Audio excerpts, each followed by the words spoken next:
Hello दोस्तों। मैं आशा करता हूँ आप लोग एकदम बिल्कुल ठीक होंगे। 4500 वर्ष से इजिप्ट यानी मिस्र देश में बना the great pyramid of Giza.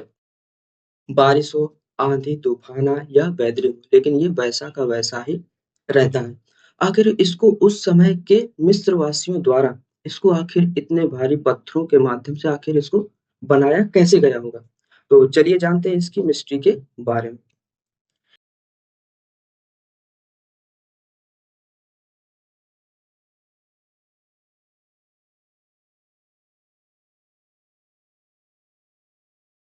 इतिहास का रहस्यमय शिल्प यानी पिरामिड सिर्फ पत्थरों का ढेर नहीं है, बल्कि ये प्राचीन मिस्र की सभ्यता की बुद्धिमत्ता, आस्था और विज्ञान का प्रतीक है।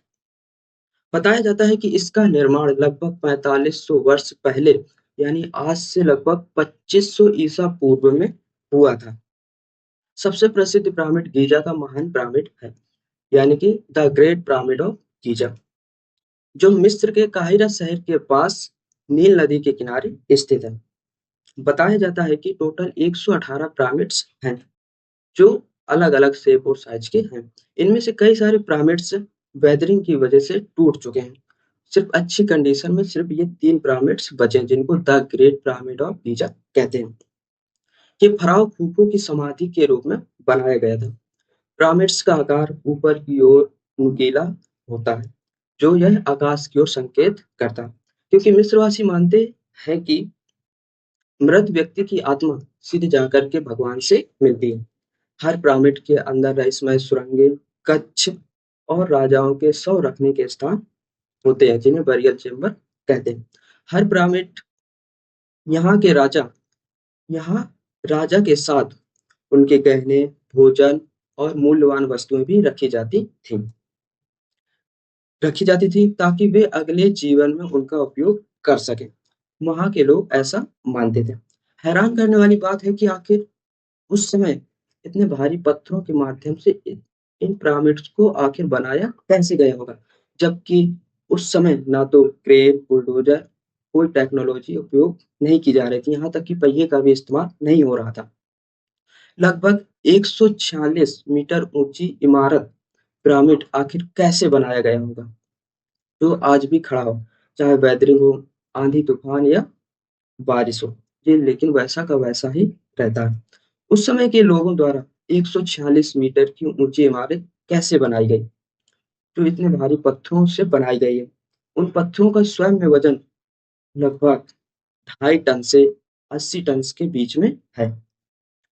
इन पत्थरों को आखिर उस समय के लोगों द्वारा एकदम परफेक्ट साइज में आखिर कैसे काटा गया होगा, जबकि उस समय कोई टूल्स मौजूद नहीं हुआ करते थे। बताया जाता है कि उस समय कॉपर एक कॉमन मेटल होता था। जो भी टूल्स बनते थे, वो सारे टूल्स कॉपर के होते थे। इन पत्थरों को परफेक्ट साइज में काटने के लिए उस समय के लोग उन पत्थरों में पहले दरार ढूंढते थे और फिर उनमें पानी से भीगे हुए लकड़ी के टुकड़े उनमें डालते थे। जैसे ही पत्थर पानी को सोखता, तो उनमें दरारें और बढ़ जाती और पत्थर 2 टुकड़ों में टूट जाता। सोचिए, बिना मशीनों के इतने विशाल पत्थर आखिर कैसे उठाए गए होंगे? कई वैज्ञानिक मानते हैं कि पिरामिड्स को बनाने के लिए उस समय के लोगों द्वारा या मजदूरों ने ढलान वाली रैंप, रस्सी और लकड़ी के स्लेज का उपयोग किया होगा। ये लोग लकड़ी के ऊपर पत्थर को रखकर खिसका-खिसका कर ले जाते थे और आगे-आगे उनमें पानी डालते थे, ताकि फ्रिक्शन काफ़ी हद तक कम हो जाए। पिरामिड्स को बनने में लगभग 20 साल का समय लगा। ये बात कई लोगों के द्वारा अलग-अलग लोगों के द्वारा अलग-अलग थ्योरी देखने को मिलती है। लेकिन आज के दिन भी पिरामिड्स के बारे में सिर्फ मिस्ट्री बनी हुई है। ये सारी चीज़ें सिर्फ सुनने में अच्छी लगती हैं, लेकिन पूरी तरह से ठीक नहीं लगती कि आखिर इन पिरामिड्स को उस समय के लोगों द्वारा आखिर बनाया कैसे गया होगा।